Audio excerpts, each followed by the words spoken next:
대통령 국정 지지율이 취임 후 최저치를 기록했습니다. 40.2%, 6주 연속 하락인데요. 지난 한 주간은 70세 이상 보수층에서 급락했다고 합니다. 이해주 기자입니다. 이재명 대통령의 국정 수행 긍정평가가 취임 후 최저치를 기록했습니다. 오늘 발표된 리얼미터 조사에 따르면 긍정평가는 40.2%, 4월 65.5% 최고치를 기록한 후 넉 달 만에 최저치입니다. 지방선거 이후 부정평가와 데드크로스됐고 7월 초 반등의 기미가 감지됐지만 최근 6주간 하락세입니다. 지난 한 주간 연령별로는 70대 이상에서 성향별로는 보수층에서 가장 큰 폭으로 하락했습니다. 부동산 이슈들, 대출 이슈 이런 것들이 최근에 한미 간의 긴장 요인들이 다시 부상하면서 전통 보수층들이 좀 많이 이탈한 것도 있지 않을까. 여당이 조희대 대법원장 사퇴를 전면 요구한 지난주 목 금요일은 일간 지지율이 30%대까지 떨어졌습니다. 청와대는 오늘 비거주 1주택자 세제 개편안 수정 가능성을 열어두며 부동산 민심 달래기에 나섰습니다. 또 정성호 법무장관 사표를 수리했습니다. 조만간 개각으로 분위기 반전을 꾀할 거란 전망이 나옵니다. 채널A 뉴스 이해주입니다. 여당 민주당 지지율도 떨어졌습니다. 김민석 신임 대표가 된 뒤에 컨벤션 효과보단 이 전당대회 때 당내 분열 이후 지지층 회복이 잘 안 되는 모습입니다. 호남층과 진보층에서 크게 빠졌습니다. 신희철 기자입니다. 오늘 공개된 리얼미터 조사 결과입니다. 민주당 지지율은 지난주보다 6%포인트 하락했습니다. 국민의힘과 오차 범위 내로 격차가 좁혀졌습니다. 특히 텃밭인 호남에서 21.2%포인트 하락하며 급락했습니다. 진보층에서도 8.9%포인트 하락했습니다. 당 지도부도 비공개 회의 때 지지율 하락 추세를 공유하며 대책을 논의했습니다. 여론조사가 좀 심각한 수준이 된 거죠. 당의 공통된 인식이 있기 때문에.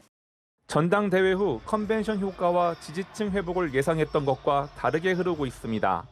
전당대회가 저희들이 생각하는 일반적 흐름대로 끝나면 반등이 시작돼서 하락이 곧 멈추고.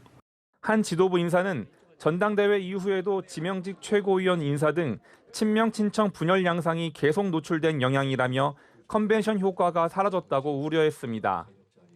김 대표는 오늘 조국혁신당과의 통합기구를 출범시키며 반전을 꾀하는 모습입니다.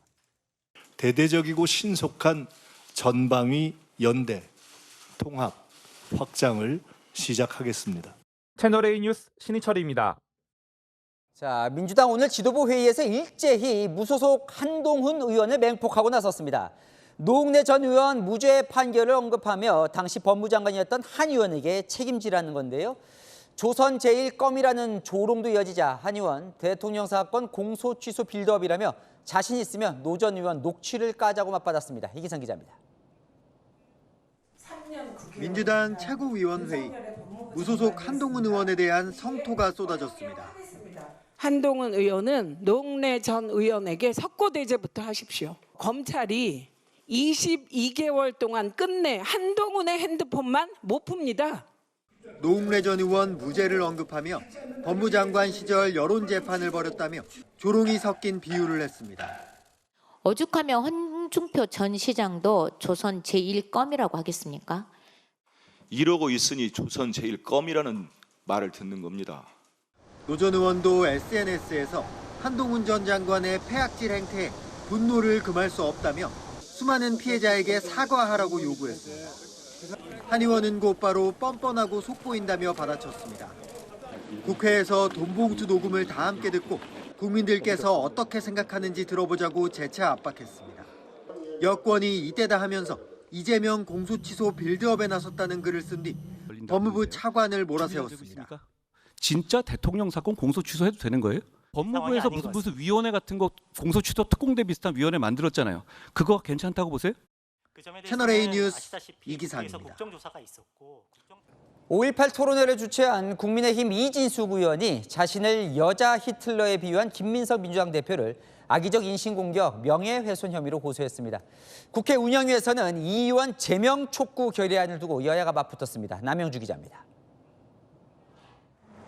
피고소인 김민석이라고 적힌 서류를 들고 경찰서를 찾은 이진숙 국민의힘 의원. 제가 어째서 여자 히틀러입니까? 국회에서 특정 이슈와 관련해서 토론회 한 번 열 수 없는 그런 나라가 됐습니까? 여자 전두환도 여자 히틀러도 대한민국에 발붙이지 못하게 하겠습니다. 김민석 더불어민주당 대표를 모욕 혐의로 고소하자 민주당은 피해자를 자처하고 있다고 맞받았습니다.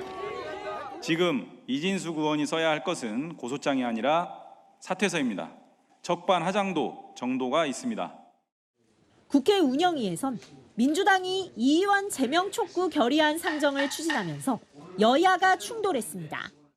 위원장님, 이 문제는 그냥 넘어갈 수 있는 사안이 아닙니다. 우리 민주당 의원님들의 막말들이 그동안 진짜 차고 넘칩니다. 뒷골목 조직 폭력배와 같은 그런 은행을. 전두환 면죄부 토론회입니까? 그런 토론회를 주최한 사람을 우리가 지켜보고 있어야 되는 겁니까?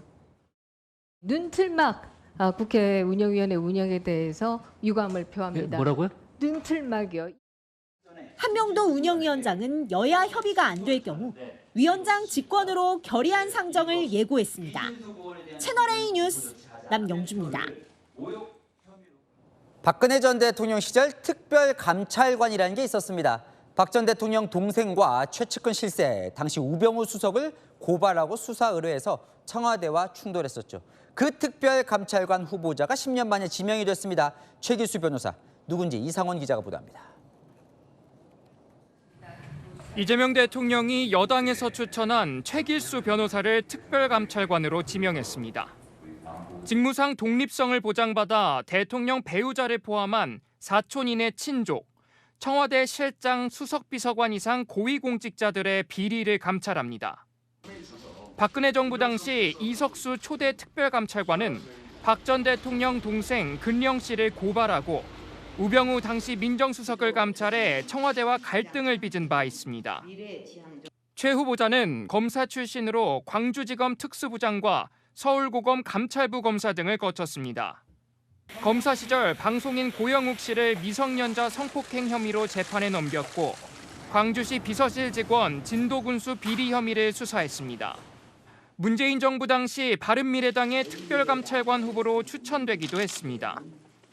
한 법조인은 치우치지 않고 침착한 성향이라며 굵직한 수사 경험이 많진 않다고 했습니다.